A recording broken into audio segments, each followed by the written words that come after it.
IPL വാതുവെപ്പ് കേസിലെ പ്രതി ജിജു ജനാർദ്ദനെ KCAയുടെ അംഗീകൃത മൈതാനത്ത് കളിപ്പിച്ചു. കണ്ണൂർ ജില്ലാ അസോസിയേഷന്റെ കീഴിലെ ടൂർണമെന്റിൽ തലശ്ശേരി ബ്രദേഴ്സ് ക്രിക്കറ്റ് ക്ലബിനു വേണ്ടിയാണ് ജിജു കളിച്ചത്. IPL വാതുവെപ്പിൽ ദില്ലി പോലീസ് ജിജു കുറ്റക്കാരനെന്ന് കണ്ടെത്തിയിരുന്നു. മോന്തായം വളഞ്ഞാൽ 64 വളയെന്ന് പറയുന്നതിൻ്റെ കാര്യത ഇപ്പോൾ BCCIൻ്റെ മെയ്യപ്പനെല്ലാം കളിച്ചു. ഇപ്പോൾ മറ്റേ അനുരാഗ് താക്കൂർ വേറൊരു ഫിക്സറൊപ്പം നിൽക്കുന്നത് ശ്രീനിവാസനാണ് പറയുന്നത്. അതിൻ്റെ നടപടി എടുത്തില്ല. മുംബൈ പ്ലെയർ രാജസ്ഥാൻ റോയൽസിലൊരു പ്ലെയർ രഞ്ജി പ്ലെയർ അപ്രോച്ച് ചെയ്തെന്ന് IPL 8 പറഞ്ഞ്. എന്നിട്ട് അതിനെ പറ്റിയിട്ട് ഒരു നടപടി ഇന്നുവരെ ഉണ്ടായിട്ടില്ല. അപ്പോഴാണ് താഴെ തട്ടിലും മോന്തായം പറഞ്ഞപ്പോൾ അല്ലല്ലേ ഇവിടെ ഒന്നേ കാണുന്നുണ്ട്. പല ടൂർണമെൻറ്റ്സിലും ശ്രീശാന്ത് എന്ന് പറയുന്ന ആൾ ബാനി ചെയ്തപ്പോൾ ഒരു ഗ്രൗണ്ടിൽ affiliated to the KCA or BCCA affiliated KCA or subsequent affiliated to KCA ഗ്രൗണ്ട്സിൽ കളിക്കാൻ പാടില്ല. ഒരു ലീഗിലോ ഒന്നിലോ എഫിലിയേറ്റഡ്. അപ്പോൾ രംഗനാഥൻ പിന്നെ ഈ കുതിരക്ക് ഇത് കെട്ടിയ പോലെ എന്താ ആഫ്റ്റർ ലെഫ്റ്റ് ഓവർ ബോൺസ് നിന്നില്ല KCA BCCIൻ്റെ എന്താ പറയുക. ഒന്നുകൂടി നിങ്ങളൊന്ന് ടേപ്പ് തിരിച്ചു വെക്കണം. നിങ്ങൾ ശ്രീശാന്തിൻ്റെ ഈ വേർഡിക്റ്റ് വന്ന ദിവസം ഇതേ ചാനലിലിരുന്ന് ഞാനിത് പറഞ്ഞു. ജിജു ജനാർദ്ദൻ ഗുജറാത്ത് അണ്ടർ-22 പ്ലെയർ ആയിരുന്നു. എന്നിട്ട് വന്നത് എങ്ങനെയാണെന്ന് ചോദിച്ചപ്പോൾ എറണാകുളം ക്രിക്കറ്റ് ക്ലബ്ബിലാണ് രജിസ്റ്റർ ചെയ്തത്. Ernakulam cricket club. അത് ഇപ്പോൾ JS ജോർജ് അല്ല സെക്രട്ടറി ആയില്ല. തീർച്ചയായും ഇതിൽ വലിയ അത്ഭുതം തോന്നുന്നില്ല എന്ന് തന്നെയാണ് പറയേണ്ടിയിരിക്കുന്നത്. എന്തുകൊണ്ടെന്നാൽ ഇവിടെ നമ്മൾ ഈ വിവാദത്തിൽ നേരത്തെ ശ്രീശാന്ത് പുറത്തായ വിവാദത്തിൽ ജിജു ജനാർദ്ദനൻ വഴിയാണ് ശ്രീശാന്ത് ബന്ധപ്പെട്ടിരുന്നതെന്ന് പറയുന്നു. അപ്പോൾ പാവം ശ്രീശാന്ത് ക്രൂശിക്കപ്പെടുകയും ജിജു ജനാർദ്ദനൻ ഇതിലെ പ്രധാന കണ്ണിയാണെന്ന് തെളിയുകയും ചെയ്യുന്നൊരു സംഭവമാണ്. എന്തുകൊണ്ടെന്നാൽ അദ്ദേഹത്തിന് തൻ്റെ സ്വാധീനം ഉപയോഗിച്ച് വീണ്ടും തിരിച്ചു വരാനും ഇത്തരത്തിൽ KCAയുടെ ഒരു മത്സരത്തിൽ കളിക്കാനും സാധിച്ചിരിക്കുന്നു എന്നുള്ളത് അത്തരക്കാർ സംരക്ഷിക്കപ്പെടുന്നു. നമുക്കറിയാം സുപ്രീം കോടതിയും മറ്റും കണ്ടെത്തി, അല്ലെങ്കിൽ സുപ്രീം കോടതി നിയോഗിച്ച അന്വേഷണ കമ്മീഷനും മറ്റും കണ്ടെത്തി പല ഇന്ത്യൻ ക്രിക്കറ്റ് ടീമിൽ നിലവിലുള്ള താരങ്ങൾ പോലും ബെറ്റിങ്ങിലും ഇത്തരം വാതുവെപ്പിലും മറ്റും ഒത്തുകളിയിലും മറ്റും ഇടപെട്ടിരിക്കുന്നുവെന്ന്. അവരുടെ പേര് പോലും ഇതുവരെ പുറത്തു വരാത്ത സാഹചര്യമാണുള്ളത്.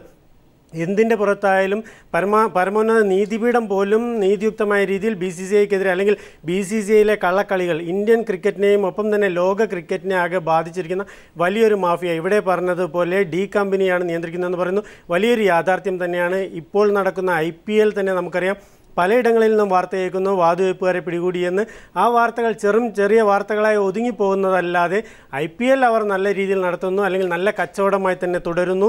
ഇത്തരം ഒത്തുകളിക്കാർ പലരും ആ കളികളിൽ കളിക്കുന്നു, അല്ലെങ്കിൽ വലിയ ഉന്നതർ പിടിക്കപ്പെടാതെ രക്ഷപ്പെടുന്നു. ശ്രീനിവാസനും മറ്റും കരുതുന്നത് പോലെ തന്നെ BCCI പ്രസിഡന്റ് ശ്രീനിവാസനും മറ്റും കരുതുന്നത് പോലെ തന്നെ കാര്യങ്ങൾ ഇപ്പോഴും മുന്നോട്ട് നീങ്ങുന്നു. വേറൊരു വേടിക്റ്റ് ദാവൂദ് കീഴടങ്ങാൻ സന്നദ്ധ പ്രഖ്യാപിക്കുന്നതിനുള്ള വിഡ്ഢിത്തരെല്ലാം വിളിച്ചു പോകുന്നുണ്ട്. ഈ നീരജ് കുമാർ മെക്കോക്കോ അതാണ് ടെററിസ്റ്റിന് വേണ്ട മെക്കോക്കോ. മഹാരാഷ്ട്രയിൽ ഓർഗനൈസ് ക്രൈം റൂള് ഇതാക്കിയിട്ട് തൊപ്പി ഇട്ടിട്ട് റോട്ടുമില്ലേ നടത്തിയില്ലേ ഈ 2 വേൾഡ് കപ്പ് നേടിയ ശ്രീശാന്തിനെയും ആൾക്കാരെയും കളിക്കാരെയും. അയാളാണ് റിട്ടയർ ചെയ്തപ്പോഴാണ് BCCIൻ്റെ ACSU ആൻറ്റി കറപ്ഷൻ സെക്യൂരിറ്റി യൂണിറ്റിൻ്റെ ചീഫ് എന്ന് പറഞ്ഞാൽ ഞങ്ങൾ ഈ ബെറ്റിംഗ് ഇനി ജിജു ജനാർദ്ദനും ബെറ്റേഴ്സും ഫിക്സേഴ്സിനെ എല്ലാം റിപ്പോർട്ട് ചെയ്യേണ്ട ആൾ ഇനി ഈ ഫിക്സറാണ്. ഏത് ഈ നീരജ് കുമാറിനോടാണ് പറയേണ്ടത്. എന്തൊക്കെയാണെങ്കിൽ സ്വാഭാവികമായിട്ട് വീണ് പോയിട്ടുണ്ടാവും. ഉത്തരേന്ത്യ നമുക്ക് കേരളത്തിലാണ് നിങ്ങളിപ്പോൾ അഴിമതി നടത്തിയ വലിയ ബംഗ്ലാവ് ഉണ്ടാക്കിയ നാട്ടുകാർ നിങ്ങളെ പുച്ഛിക്കുള്ളൂ. ഉത്തരേന്ത്യ നിങ്ങൾ എത്രത്തോളം അഴിമതി നടത്തി അത്രത്തോളം നിങ്ങൾ മഹാനാണ്, അത് മനസ്സിലാക്കണം. ആ കൾച്ചറിലേക്കാണ് ഇദ്ദേഹം ചെന്ന് വെട്ടത്. പക്ഷെ ഞാൻ പറയുന്നത് ശ്രീശാന്തിനെതിരെയുള്ള റിയാക്ഷൻ ഓവർ റിയാക്ഷൻ ആയത്. ഈ പറയുന്ന ഭീകരവിരുദ്ധ നിയമം ചുമത്തുകയുണ്ടായി, അത് കോടതി വിമർശിക്കുകയുണ്ടായി.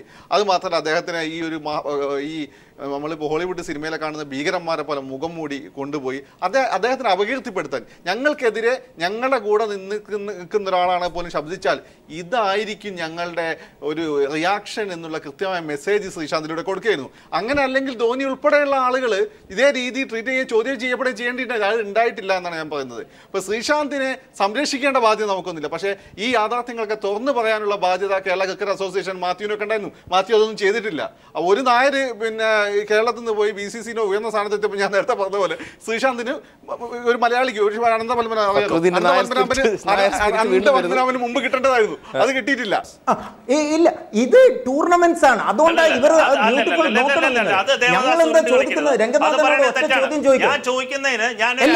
രംഗനാഥനോട്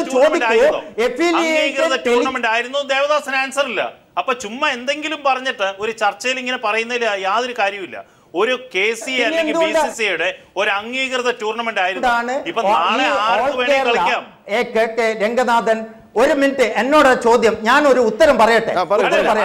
എന്നിട്ട് പറയൂ രംഗനാഥൻ, ഒന്നിന് ഉത്തരം പറയൂ. ഓൾ കേരള നടക്കുമ്പോൾ KCA അമ്പയർസ് എന്തിനാണ് ഈ ടൂർണമെന്റ്സിൽ